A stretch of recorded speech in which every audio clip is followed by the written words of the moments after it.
Hello, I'm Scott Maroos. My brother Chip and I started Maroos Brothers Construction in 1980, initially as a carpenter contractor. Our brother Ken joined us in 1997, bringing his earthwork experience to our firm. Today, we have grown into one of the leading construction firms in the Midwest. And we have been a part of several well-known projects in our region, like the African elephant exhibit at the Cleveland Metropark Zoo, or the recent completed Westin Cleveland, and the Extreme Makeover Home Edition, up to the historic renovations at the Cleveland Arcade. I want to thank you for joining our talented team. Remember, at Maroos Brothers Construction, there is no more greater importance than worker safety. We rely on skilled people like you to carry out our company philosophy, do it right or don't do it at all. And doing it right at Maroos Brothers Construction means doing it safely. So sit back and watch our safety orientation program. And I want to thank you in advance for making the choice to work safely every day. Hello, my name is Bob Sennett, and again, welcome to Maroos Brothers Construction. The remainder of this program is a safety orientation designed to review some company safety standards that have been put into place to keep you from getting hurt on the job. I've been a construction safety professional for over 30 years. I've seen many improvements over the years, but one constant remains. New or inexperienced workers, maybe workers like you, still get hurt on the job too often. So let's talk safety. First and foremost, for your safety and the safety of those working around you, remember, all Maroos Brothers Construction's safety policies and procedures need to be followed at all times on the job site. That means alcohol and any drug use are strictly prohibited. Fighting and horseplay is not tolerated, neither will any harassment, including sexual harassment on the job site. Those are not allowed on any Maroos Brother construction job site and won't be tolerated.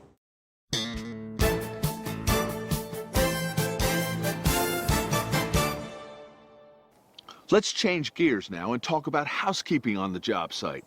Keep in mind, a clean job site is a safe job site, and housekeeping is the responsibility of everyone on the project site.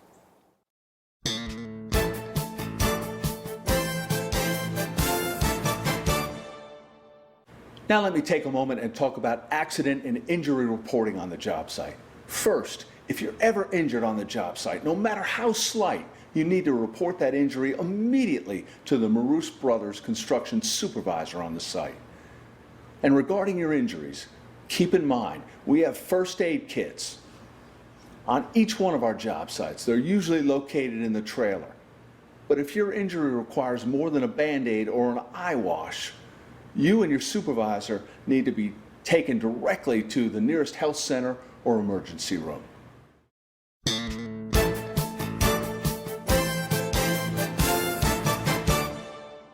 Now let's discuss what you need to wear at the job site. Maroos Brothers Construction requires all employees and workers to wear hard hats, safety glasses, and work boots at all times. And you must also wear the proper clothing, which includes long pants and a shirt with a 4-inch sleeve.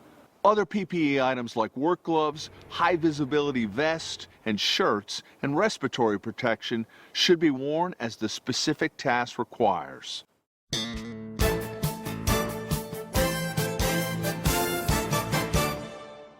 Now let's shift our attention to fall protection. Fall protection is required in all areas that have over a 6-foot fall exposure, and that includes building or roof edges, on steel erection, on aerial lifts, and even for the covering of all holes that are 2 inches or greater. Because at Maroos Brothers Construction, we have a 6-foot fall protection rule on all of our job sites. This rule exceeds the OSHA standards because we want to ensure that you never suffer a fall injury. And when you tie off with your fall protection, your anchorage point has to be strong enough to hold 5,000 pounds. And if you're working on a ladder over an unprotected edge, you also need to use fall protection. And always remember, any and all temporary fall protection rails that are removed during the course of work must always be replaced, and those fall protection rails must be put back into place. Fall protection must also be used anytime you're working on an aerial lift.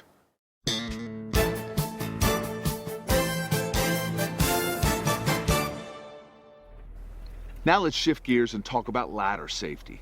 First, inspect your ladder before using it. If a ladder is damaged in any way, don't use that ladder. You must also know the capacity of your ladder. Always follow the manufacturer's recommended limits.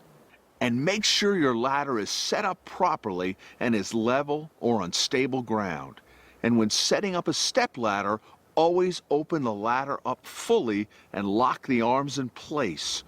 When using a straight or extension ladder, place it with the ladder extending 3 feet above the upper landing, then climb to the top and secure or tie off that ladder. Always climb ladders face first, using 3 points of contact at all times, which means you can't climb a ladder carrying large or awkward items.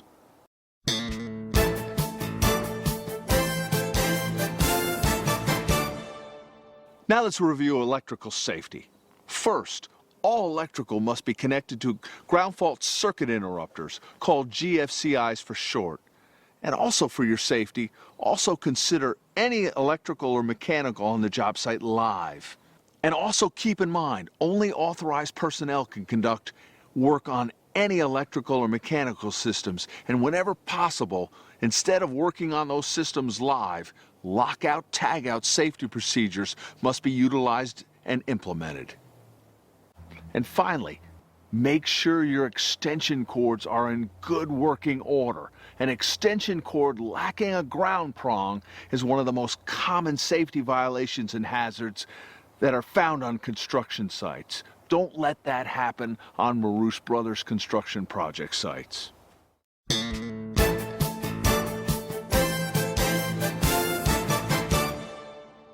Now let's review our hot work procedure. First, before you start, you need to complete a hot work permit and turn that permit in to the Marous Brothers construction supervisor on site. All welding equipment or welding leads should be visually inspected before use. If an item is defective, give that item to your foreman or remove it from the job site. And make sure you have a fire extinguisher within 15 feet of any hot work and within 25 feet of any fuel tank on the job site. And finally, make sure you also have the proper ventilation before performing or conducting any welding or hot work operations.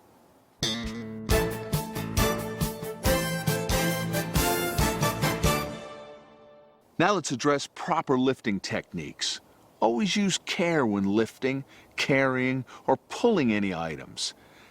And for items or materials that are over 50 pounds or are oddly shaped, we recommend getting help from another employee or utilizing a forklift, a cart, or some other tool. Be sure to look around to see that the path is clear and you have stable ground, and you're always using good body posture to avoid any back injury. And if you're lifting items or materials on the project using a crane or some other equipment, make sure your rigging is safe. Be sure to inspect all anchor points, chains, clamps, ropes, shackles, and slings, and be aware of any overhead load hazards. And lastly, make sure you've included a tag line for all loads lifted by cranes or other equipment.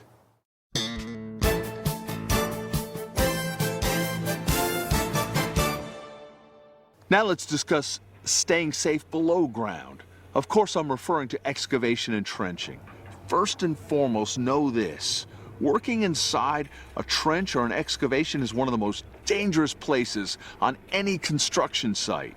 It's a competent person's job to determine soil types on your project, and then what to do in each trench or excavation to ensure all trenches and excavations are safe before workers enter those. So never enter a trench or excavation that's over 5 feet deep that hasn't been sloped or otherwise protected with a trench box. And all excavations and trenches over 4 feet deep also need an adequate ladder or sloped ramped access in and out of the trench or excavation. And remember, All spoil piles must be placed at least 2 feet away from the trench or excavation edge. And also, all workers and employees working near any excavations or trenches must always wear high visibility shirts, vests, or jackets because of all the nearby heavy equipment. And heavy equipment operators must have the proper training, authorization, or license to operate equipment. And those operators must also always adhere to manufacturer's recommendations and requirements when operating equipment.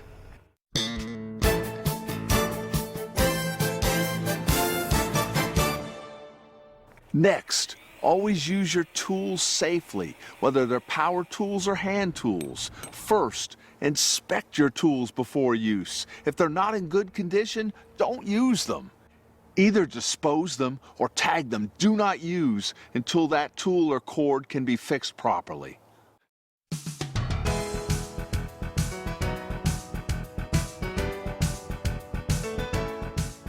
Hi, I'm Jeff Maroos. We have created a great safety culture here at Maroos Brothers Construction, and you guys are the key to continuing that success. Always think safety. And I'm Scott Maroos Jr. Remember, the only truly acceptable safety record is a perfect safety record with 0 accidents. It is our company's goal to send you home safely every night to your families. So let's make the choice to work safely, and I'll see you on the job sites. Lastly, remember, there's one thing that can help keep you safe more than anything else: a positive safety attitude. And with that positive safety attitude and knowledge of the hazards around you, you can help continue the great safety tradition at Maroos Brothers Construction. Thank you for listening, and God bless you.